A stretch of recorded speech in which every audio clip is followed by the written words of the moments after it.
Giants' terrible defeat at the hands of the Vikings puts them on the wrong side of history.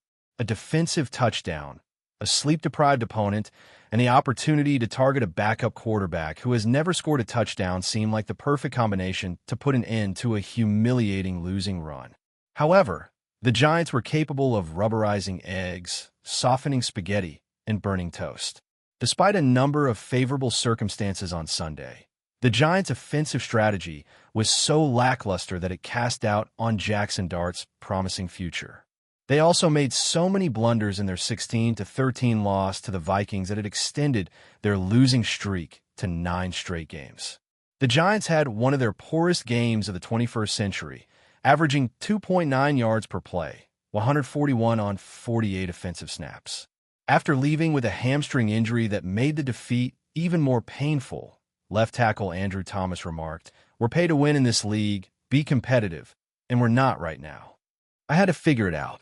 In what appears to be a 2-team competition that should be determined next week in a head-to-head matchup with the unfortunate Raiders, the Giants, 2-13, managed to hold onto the top choice in the NFL draft. The 101-year-old team's record of 10 straight losses, which was set back in 2024, would be tied with another defeat. Regarding the losing run, Brian Burns remarked, "It's the same feeling as it was last week. We just have to keep swinging, even though it's annoying and a little disappointing." The Vikings overcame an injury to starter quarterback J.J. McCarthy and arrived in town at 10:45 p.m. on Saturday after a mechanical malfunction grounded their plane in Minneapolis. Thanks to Will Richard's game-winning 30-yard field goal, with 4:15 remaining in the game at the end of a 14-play drive. The Giants had an opportunity to reply, but Dart was sacked on 4th and 3 near midfield after Darius Slayton fumbled a pass that would have been a first down with space to go around the edge. Slayton's dreadful season has been plagued with drops. For the generally promising Dart, a touchdown drive would have been a trademark moment. Instead, he was left to explain why it appeared that the Giants had little faith in him.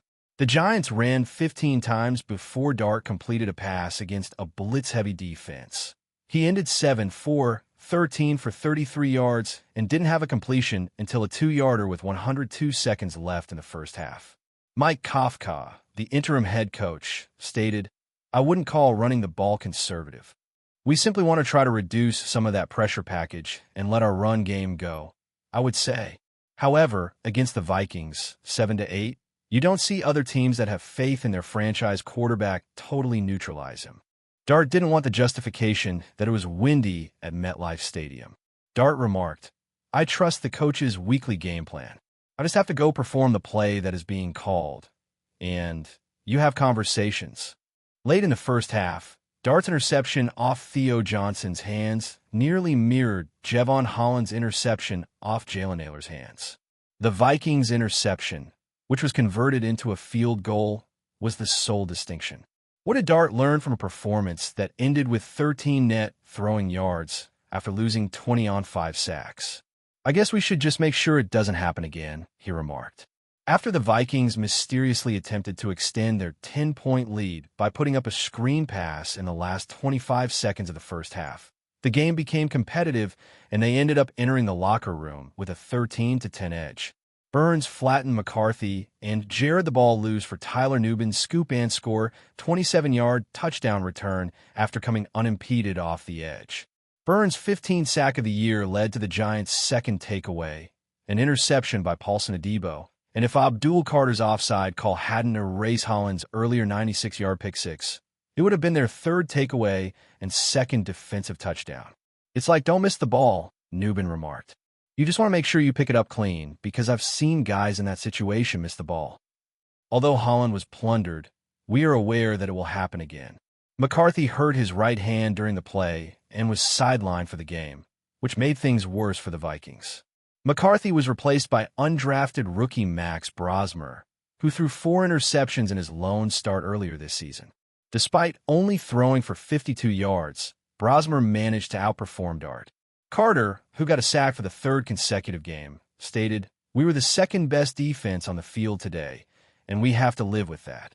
After a 14-play drive that took over 9 minutes off the clocks in the 3rd and 4th quarters, the Giants knotted the score at 13-13.